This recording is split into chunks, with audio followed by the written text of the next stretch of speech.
This lecture of module 3, we are going to start with computation of normal depth.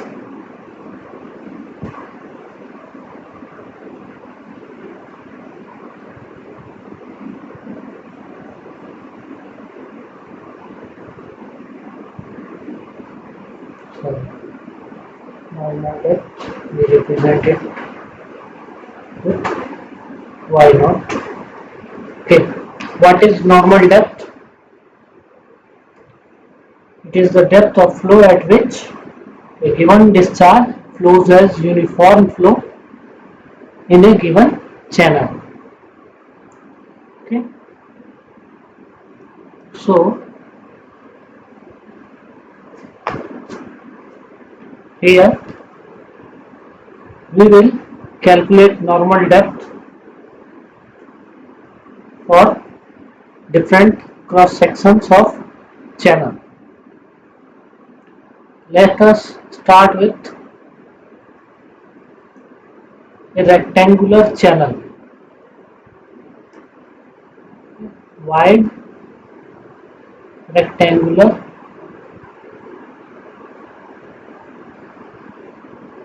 channel.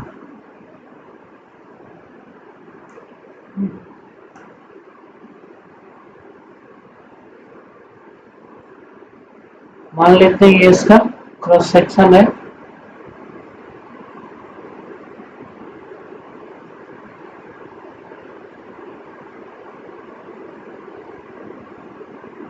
ये y normal depth है, okay, and ये bed width है v, ठीक है।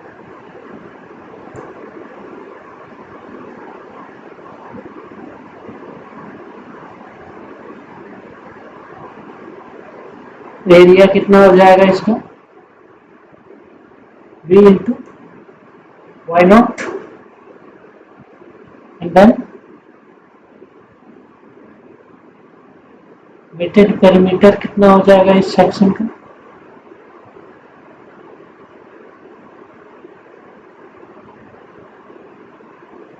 Y naught plus b plus y naught, okay.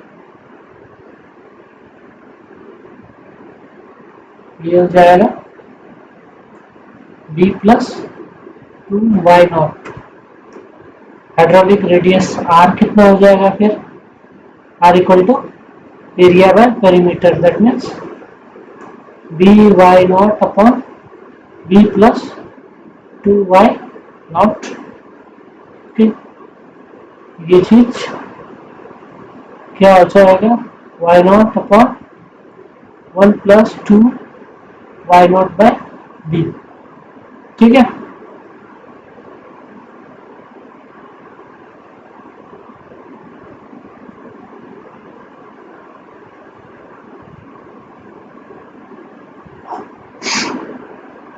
जैसे जैसे ये y naught by b increase होगा, ओके, सॉरी, जैसे जैसे ये y नॉट बाय b जो है इसको हम लोग कहते हैं एस्पेक्ट रेशियो। इसको क्या कहते हैं, एस्पेक्ट रेशियो, ठीक है। तो जैसे जैसे ये हमारा y नॉट b जो है ये एस्पेक्ट रेशियो, ये जैसे जैसे हमारा डिक्रीज होगा, ओके, जैसे जैसे ये डिक्रीज होगा, ठीक है, तो हमारा r क्या होगा, r tends to y naught होगा, ओके।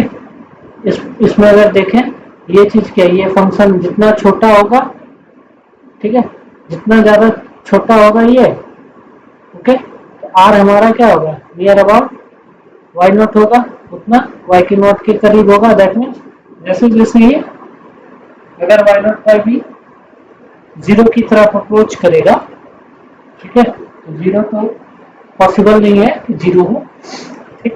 तो जैसे जैसे लेकिन हमारा ये घटता जाएगा वैसे वैसे हाइड्रोलिक रेडियस जो है वो इस डेप्थ के इक्वल, डेप्थ के करीब होती जाएगी, नॉट इक्वल, इक्वल नहीं कहे, ठीक है। तो ऐसे चैनल जिसमें जो हमारा बेड विड्थ जो है, ओके, बेड विड्थ जो बी है,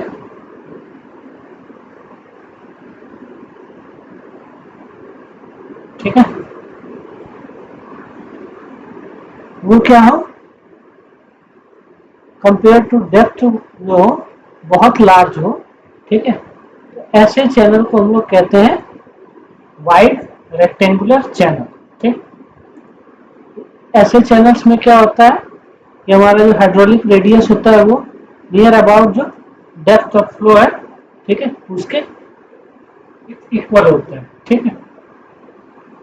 तो अगर हम, क्योंकि वाइड चैनल है तो ये बी जो होगा, बी की वैल्यू बहुत बड़ी होगी, ओके। तो हम लोग क्या कर सकते हैं, ठीक है, उतना जब कोई वैल्यू बहुत ज़्यादा बड़ी हो जाए तो हम लोग क्या करते हैं, तो यूनिट विड्थ के लिए, ठीक है, कैलकुलेशन करते हैं, तो हम लोग यूनिट विड्थ कंसिडर कर लेते हैं, इस वाइड चैनल का यूनिट विड्थ कंसिडर कर लेते हैं। तो एरिया कितना हो जाएगा इसका, वाई नॉट, ठीक। तो आर कितना हो जाएगा, वाई नॉट ही हो जाएगा, ठीक है, ओके। तो ऐसे केस में, और बी अगर हम बी यूनिट विथ कह रहे हैं, that means b is 1 metre, okay, b is 1 metre, ठीक। तो एक ऐसे चैनल्स में जो बहुत वाइड वाइड रेक्टेंगुलर चैनल हो, ठीक, तो हम लोग जो डिस्चार्ज होता है उसको यूनिट विथ के उसमें रिप्रेजेंट करते हैं। तो क्यू बाई बी ये कहलाता है क्या, क्यू बाई बी को हम लोग स्मॉल क्यू के रूप में लिखते हैं, and it is called discharge per unit with, okay. Discharge per unit with कितना होता है, क्यू इक्वल टू हम लोग जानते हैं क्या होता है, 1/n A R to the power 2/3 S naught, ये होता है क्यू, ओके। तो क्यू को यहाँ अगर हम क्यू बाई बी लिखें और ए हमारा क्या आ जाएगा, ए बी वाई नॉट होगा, ठीक है। तो यहाँ से बी हम लोग इधर भेज दें तो क्या लिख सकते हैं इसको, Q, Q equal to 1/n y naught R to the power 2/3 under root S naught, okay. तो वाई नॉट इक्वल टू क्या, y naught equal to Q n upon,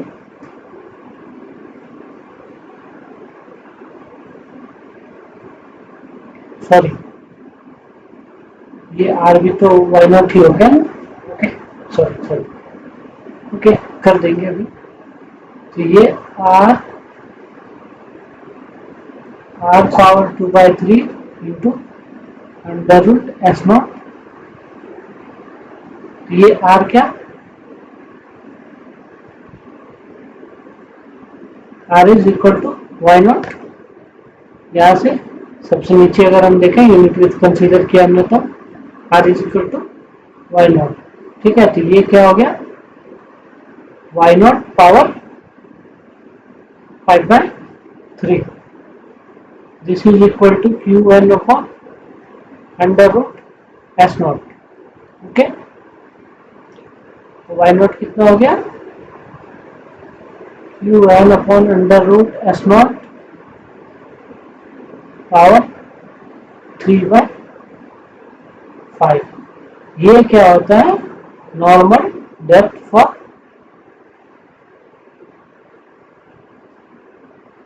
wide rectangular channel,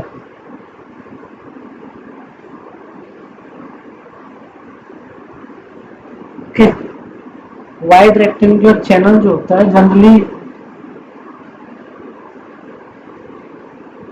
wide rectangular channel किसको कहते हैं हम लोग,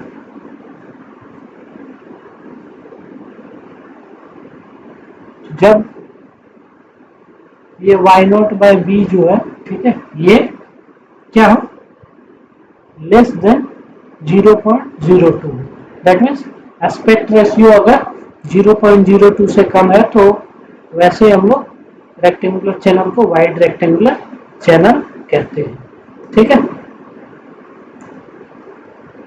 तो wide rectangular channel के लिए हमारा क्या है, ये y0 बिल्कुल एक हम लोग फिक्स्ड वैल्यू निकाल सकते हैं, एक्सप्रेशन ऐसे निकाल सकते हैं, ठीक। बट इसके अलावा जो चैनल्स होते हैं, चाहे रेक्टेंगुलर चैनल जिसका कि एस्पेक्ट रेशियो 0.02 से इक्वल टू या ग्रेटर देन हो, या फिर ट्रेपेजॉइडल चैनल हो, या ट्रायंगुलर चैनल हो, तो वैसे चैनल्स के केस में क्या होता है कि हम लोग जो हमारा AR पावर 2/3, ठीक है, इसको हम लोग डायमेंशन लेस फॉर्म में कन्वर्ट करते हैं, ठीक है, उसको हम लोग डायमेंशन लेस फॉर्म में कन्वर्ट करते हैं, ठीक। और उसका ग्राफ होता है, एक गिवन ग्राफ होता है, उस ग्राफ से हम लोग, ठीक है, उस ग्राफ से वैल्यूज पिक करते हैं अपने सॉल्यूशंस में अप्लाई करने के लिए, ठीक।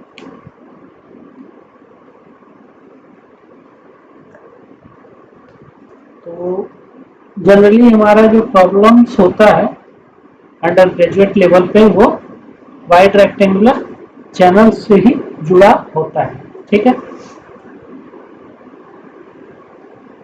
फिर भी एक हम लोग देख लेते हैं,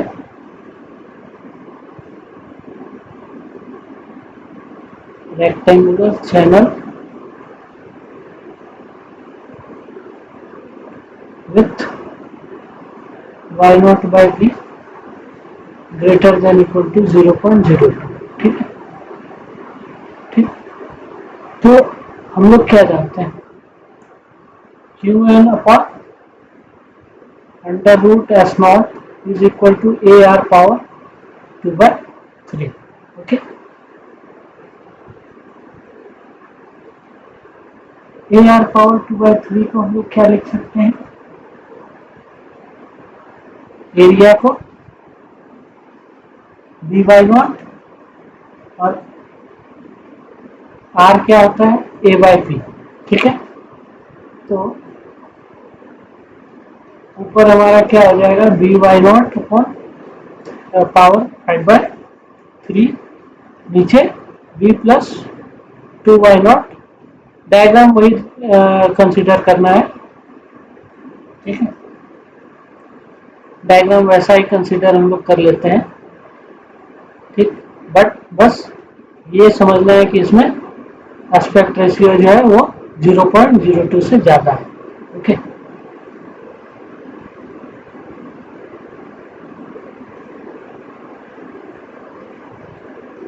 तो इसके लिए क्या हो जाएगा, एरिया रेक्टेंगुलर क्रॉस सेक्शन का b/0, पेरीमीटर वही b प्लस 2/0, ओके। तो हमारे बेसिक फॉर्मूले में हम लोग रखेंगे तो हमारा एक्सप्रेशन ये हो जाएगा, ठीक है। इसको हम लोग वन डायमेंशनल फॉर्म में कन्वर्ट कर रहे हैं, ठीक। तो ये ऊपर हमारा हो जाएगा क्या, y0/b पावर 5/3, ओके। एंड नीचे हमारा क्या हो जाएगा 1 plus 2y0 upon b power 2/3, ठीक है। अब यहाँ हमने b से डिवाइड किया है, तो b पावर 5/3 क्या होगा, बाहर यहाँ होगा। एंड नीचे हमने ऐसे किया तो वहां से भी b बाहर आएगा। ये टोटल हमें एक b और एक b पावर 5/3 मिलेगा। ठीक है, तो दोनों का आपस में मल्टीप्लीकेशन क्या हो जाएगा, b पावर 8/3। ओके, ये चीज बहुत सिंपल तरीके से अगर हम करना चाहें, सिंपल क्या कर सकते हैं, ठीक, यहाँ से b से हमने डिवाइड कर दिया, यहाँ b से अगर डिवाइड किया तो क्या होगा, एक b से मल्टीप्लाई भी करना पड़ेगा। ओके, तो ये कितना हो जाएगा, b स्क्वायर, अगर इसको ऐसे देखें बी वाई नॉट है, ओके, पावर 5/3, तो b से हमने इसको डिवाइड किया तो b से मल्टीप्लाई भी करना पड़ेगा, तो ये अंदर मिल गया हमें क्या, b square y naught upon b whole power 5/3। Okay, ये बी स्क्वायर पार्ट को बाहर कर लिया तो ये क्या हो जाता है, बी पावर 10/3। ठीक है, और नीचे में इसी तरह हम लोग बी अगर बी से डिवाइड कर देते हैं तो बी बाहर जाएगा, यहाँ से बी बाहर कर लें अगर नीचे से डिनोमिनेटर से, तो क्या बाहर आएगा, बी टू द पावर 2/3। ये चीज क्या हो जाएगा, बी पावर 8/3, वही यहाँ पे है बी पावर 8/3। अगर हम एस्पेक्ट रेशियो y0/b को एक किसी डायमेंशनलेस नंबर से रिप्रेजेंट कर दें, ठीक है, तो ये हो जाएगा n पावर 5/3, यहाँ पे 1+2 beta not upon power 2/3 into ये b पावर 8/3। ओके, तो ये पार्ट तो हमारा क्या है, डायमेंशनलेस है ही, y0/b जो है, ठीक, ये क्या हो गया, डायमेंशनलेस हो गया, y0 का यूनिट मीटर, विद का भी यूनिट मीटर, ये हमने राइट साइड पार्ट को क्या किया, डायमेंशनलेस बना दिया। ठीक है, तो हम अपने ओरिजिनल एक्सप्रेशन पे जाएं अगर, ठीक, तो उसको हम इस तरह लिख सकते हैं qn upon √s0। Okay, dimensionless करना है तो b पावर 8/3 से इसको डिवाइड कर देंगे, राइट साइड हमारा ar पावर 2/3 था, उसको भी अगर हम b पावर 8/3 से डिवाइड करें। ओके, ये हमारा दोनों साइड अभी डायमेंशनलेस है, और b पावर इस RHS साइड में जो है ये किसके इक्वल हो जाएगा,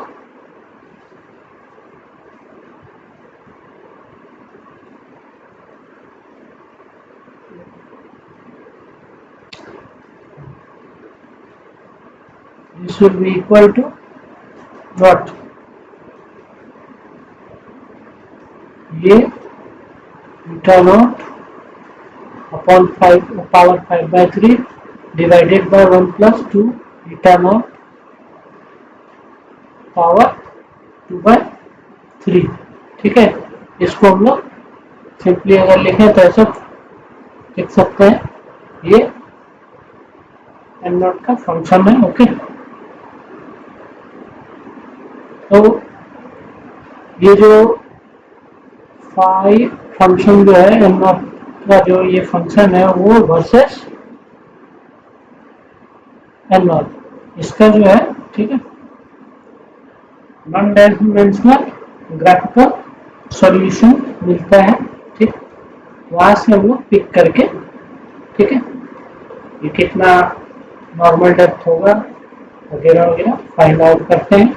यही चीज इसी तरह हम लोग नॉन डायमेंशनल पैरामीटर जनरेट करते हैं ट्रेपेजॉइडल और ट्रायंगुलर शेप के लिए। ओके, तो ये था हमारा कंप्यूटेशन ऑफ नॉर्मल डेप्थ, ठीक है। इसमें प्रॉब्लम हम लोग बाद में करेंगे, ठीक है। लास्ट टॉपिक और हम लोग देख लें मोस्ट एफिशिएंट चैनल, ठीक। ये मोस्ट एफिशिएंट चैनल खत्म होगा, उसके बाद हम लोग सारे प्रॉब्लम, हम लोग इसका लास्ट टॉपिक देखते हैं। ओके, लास्ट टॉपिक क्या है? मोस्ट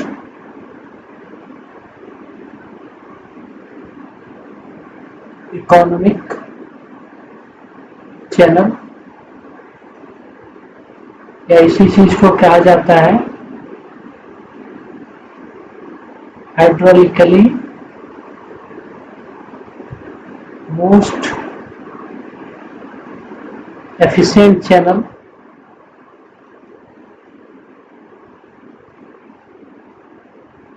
या अगर एकदम सिंपल वर्ड में कहें तो मोस्ट एफिशिएंट चैनल, केवल यही टर्म यूज होता है, ठीक।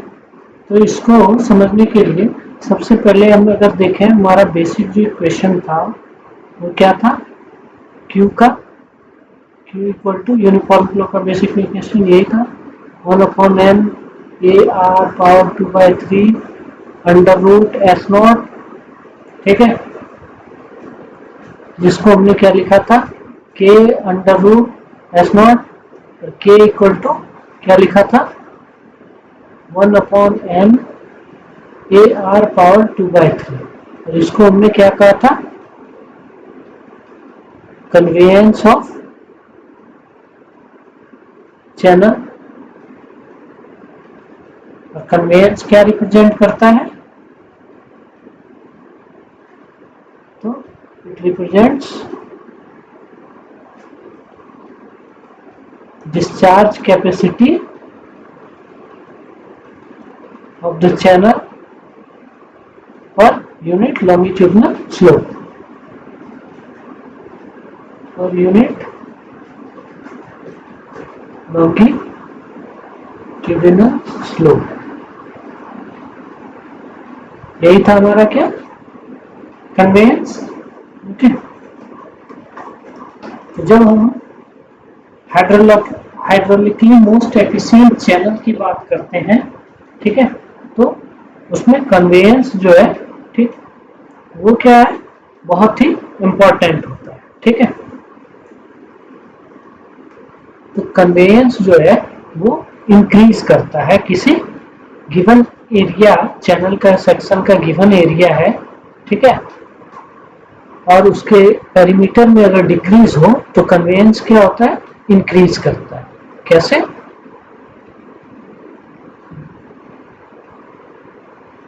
यहाँ लिखें, for A section of given area,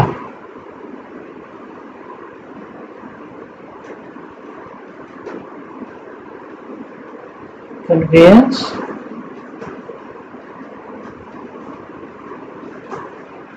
increases with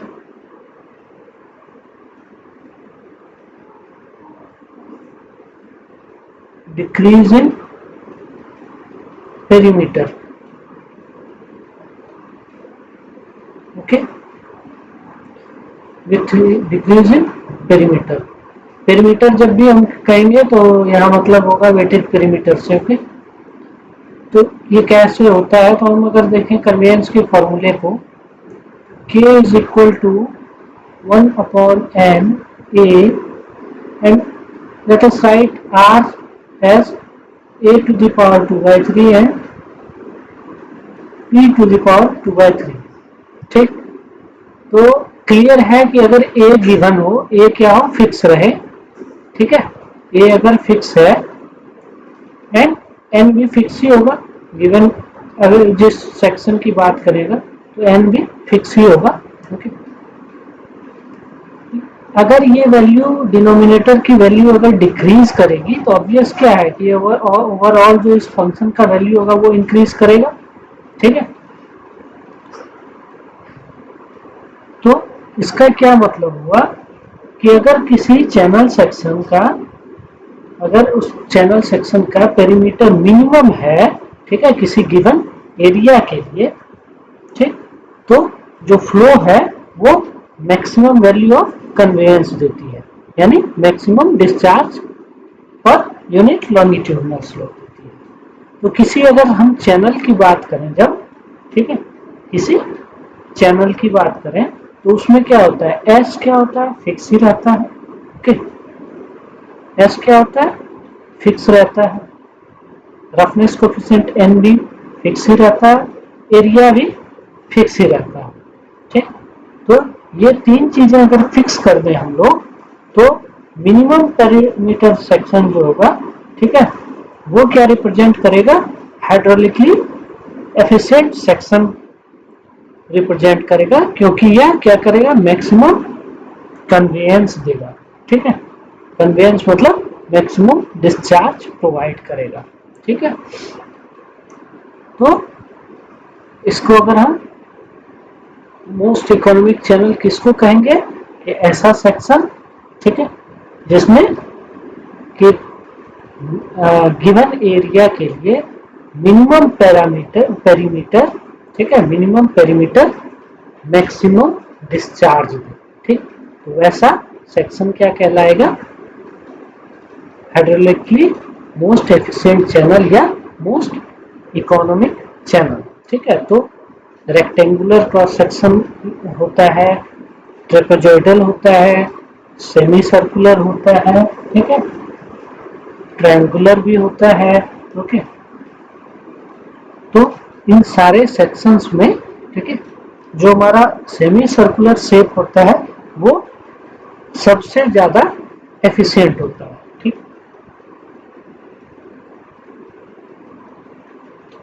तो हम लोग एक देखेंगे, एक हाइड्रोलिकली मोस्ट एफिशिएंट चैनल देखेंगे।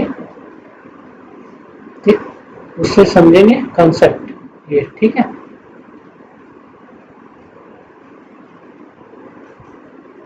तो हम लोग एक रेक्टेंगुलर सेक्शन में देखते हैं कि रेक्टेंगुलर सेक्शन में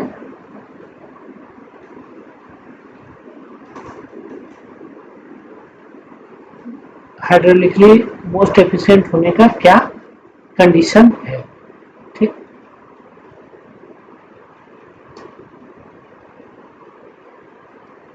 तो ये रेक्टेंगुलर चैनल है जिसमें y क्या है, डेप्थ, y डेप्थ फ्लो हो रहा है। ओके, b उसकी विड्थ है, विड्थ b है। ठीक, तो एरिया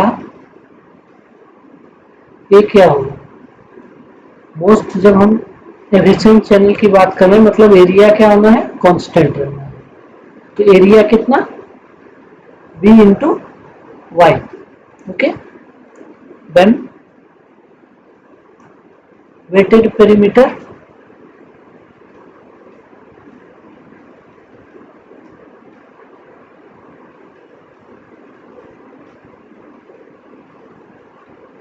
p कितना हो जाएगा, b प्लस 2y। ओके, इसको हम लोग क्या लिख सकते हैं, b को, a चूंकि कांस्टेंट है, ठीक है, a क्या है, कांस्टेंट है, तो उसके टर्म्स में अगर लिखना चाहें तो क्या लिख सकते हैं, a upon y plus 2y। Okay, तो क्या है, अब इसमें हमें देखना है कि ये हमारा कंडीशन क्या आएगा मोस्ट एफिशिएंट सेक्शन होने का।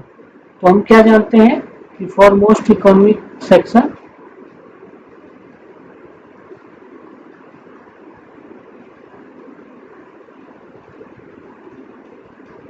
और most economic section P should be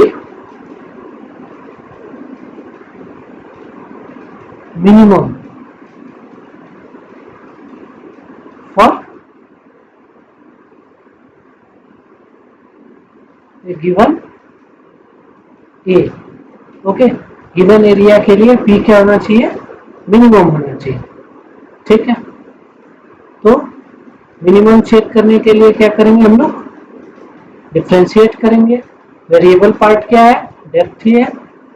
ठीक है, तो dp upon dy is equal to क्या, इसको डिफ्रेंशिएट करते हैं हम लोग तो क्या मिलेगा हमें, minus a upon y square plus 2। ठीक है, मिनिमम होने के लिए इक्वल टू किसके, 0 के होना चाहिए। मैक्सिमम मिनिमम का यही कंडीशन है। तो इससे क्या मिलेगा हमें,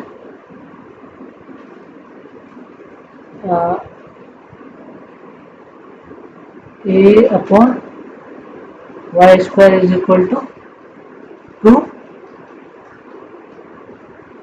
a is equal to what, a is equal to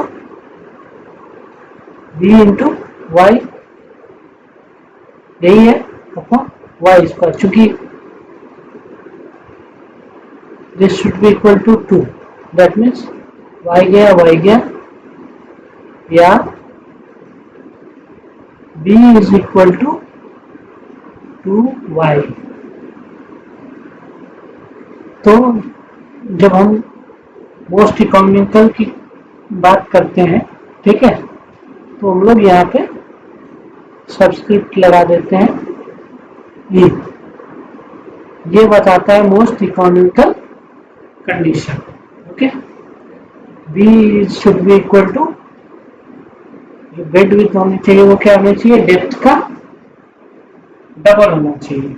ठीक, बट हमारा जो बेड विड्थ होता है वो फिक्स रहता है, तो इसका क्या मतलब है कि हम इसको इस तरह कह सकते हैं, जो डेप्थ होगा, डेप्थ ऑफ फ्लो, ठीक है, मोस्ट इकोनॉमिकल सेक्शन में डेप्थ ऑफ फ्लो जो होगा, ओके, वो क्या होना चाहिए, बेड विड्थ का आधा होना चाहिए। ठीक है, बेड विड्थ का आधा होना चाहिए। एक और चीज क्या हम लोग कर सकते हैं, R equal to A by P. ठीक है, ए कितना, a is equal to 2y square, okay, and b is equal to 2y। ठीक है, हम लोग क्या जानते हैं कि r is equal to a by p, ये होता है। ठीक, मोस्ट इकोनॉमिकल सेक्शन की जब बात कर रहे हैं हम, a क्या हो जाएगा, अभी नीचे हमने a यहाँ पे a by y square equal to 2 किया है, that means a is equal to 2y square and perimeter क्या है, b प्लस 2y। तो b हमने क्या देखा, मोस्ट इकोनॉमिकल कंडीशन में b should be equal to 2y plus ये भी 2y। ओके, क्रिटिकल कंडीशन में हम बात कर रहे हैं, तो ये हो गया 2y स्क्वायर और ये 4।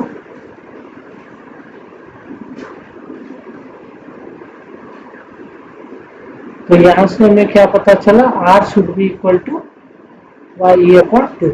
दैट मीन्स कंडीशन क्या है, मोस्ट इकोनॉमिकल सेक्शन होने का, किसी रेक्टेंगुलर सेक्शन का, कि जो डेप्थ ऑफ फ्लो होनी चाहिए वो क्या होना चाहिए, विड्थ का आधा होना चाहिए, और हाइड्रोलिक रेडियस जो होना चाहिए वो डेप्थ ऑफ फ्लो का आधा होना चाहिए। ओके, ठीक है, तो सिमिलरली हम लोग ट्रेपेजॉइडल सेक्शन के लिए कंडीशंस फाइंड आउट कर सकते हैं। ठीक, कि क्या होगा ट्रेपेजॉइडल सेक्शन में। ओके, ट्रेपेजॉइडल सेक्शन लेना है, उसका बेड विड्थ कंसीडर करना है, ठीक है, डेप्थ ऑफ फ्लो कंसीडर करना है और साइड स्लोप्स कंसीडर कर लेना है। ठीक, उसके बेस पे फिर क्या होगा, एरिया निकालना है। ठीक है, एरिया निकल गया, फिर वेटेड पेरीमीटर निकाल लेना है। ठीक है, अभी एरिया क्या है, कांस्टेंट होगा। ठीक, तो पेरीमीटर में जैसे बी वेरिएबल, बी जो होगा वो एक फिक्स पैरामीटर होगा, तो बी का ए के टर्म्स में जो वैल्यू होगा वो पेरीमीटर में पुट कर देना है। ठीक है, एंड देन क्या करना है कि क्योंकि मोस्ट इकोनॉमिकल सेक्शन के लिए पेरीमीटर क्या होना चाहिए, मिनिमम होना चाहिए फॉर गिवन ए। ठीक है, तो डेप्थ के रिस्पेक्ट में पेरीमीटर को हम लोग डिफ्रेंशिएट करके इक्वल टू 0 करेंगे, उससे हमें, ठीक है, वैल्यू मिलेगा ए का। जैसे यहाँ पे a by y square equal to 2 निकला था, वहां भी ए का हमें मिलेगा कि मोस्ट इकोनॉमिकल सेक्शन का जो एरिया होना चाहिए वो कितना होना चाहिए। ठीक, तो वो ए हमें जैसे ही मिल जाएगा तो उससे हम लोग बी फाइंड आउट कर सकते हैं। ठीक है, एरिया वाले इक्वेशन में पुट करके। ओके, देन बी मिल गया तो हम लोग पेरीमीटर फाइंड आउट कर सकते हैं। ओके, पेरीमीटर मिल गया, देन हमारे पास एरिया और पेरीमीटर दोनों है, तो उससे फिर आर का कंडीशन भी हम निकाल सकते हैं कि कितना होना चाहिए R in case of trapezoidal section. ठीक, तो ये जो उससे जो आएगा वो हमें मिल जाएगा बेसिक कंडीशन क्या होना चाहिए। ठीक है, इसके अलावा हम ये भी चेक कर सकते हैं कि किसी ट्रेपेजॉइडल सेक्शन के लिए, ठीक है,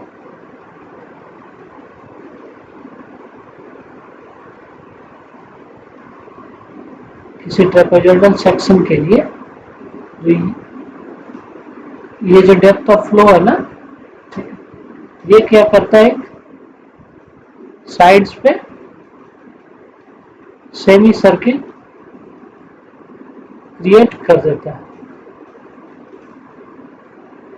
मोस्ट इकोनॉमिकल सेक्शन जो होगा, ठीक है, उसमें जो डेप्थ ऑफ फ्लो है, ठीक है, वो क्या करता है, वो एक सेमी सर्किल, दोनों जो हमारे तीनों साइड्स हैं, ठीक है, फ्लो क्या तीनों साइड्स, ठीक, इसको टच करते हुए, टेंजेंशियली टच करते हुए एक सेमी सर्किल बनाता है। तो वो कंडीशन भी हम लोग फाइंड आउट कर सकते हैं। ठीक है, शो कर सकते हैं। ओके,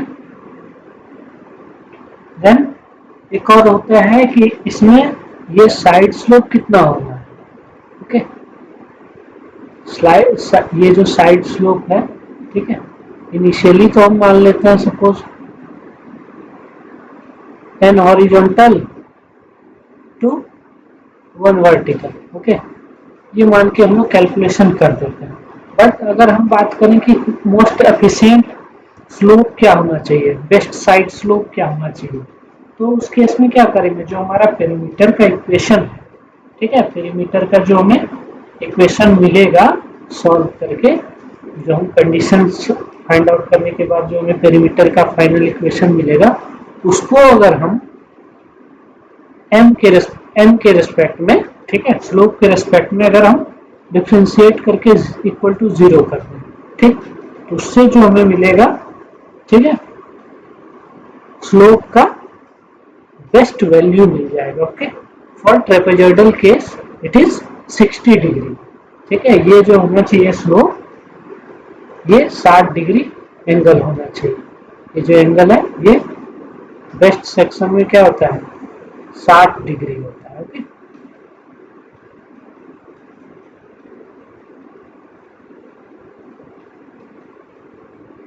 ठीक, हम लोग ये भी फाइंड आउट कर सकते हैं। ठीक, इसके बाद सर्कुलर जो सेमी सर्किल की बात कर रहे हैं, ठीक है, ठीक, तो वैसे चैनल को भी कंसीडर करके, ओके, ठीक है, वैसे चैनल को भी कंसीडर करके हम लोग उसमें भी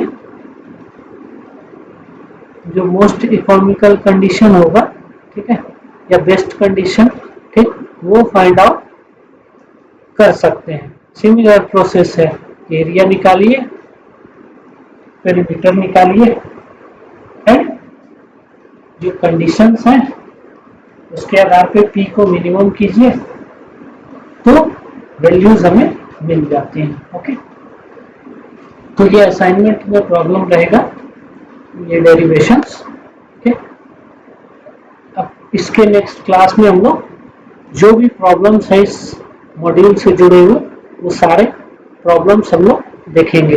ओके, ठीक है, तो ये यही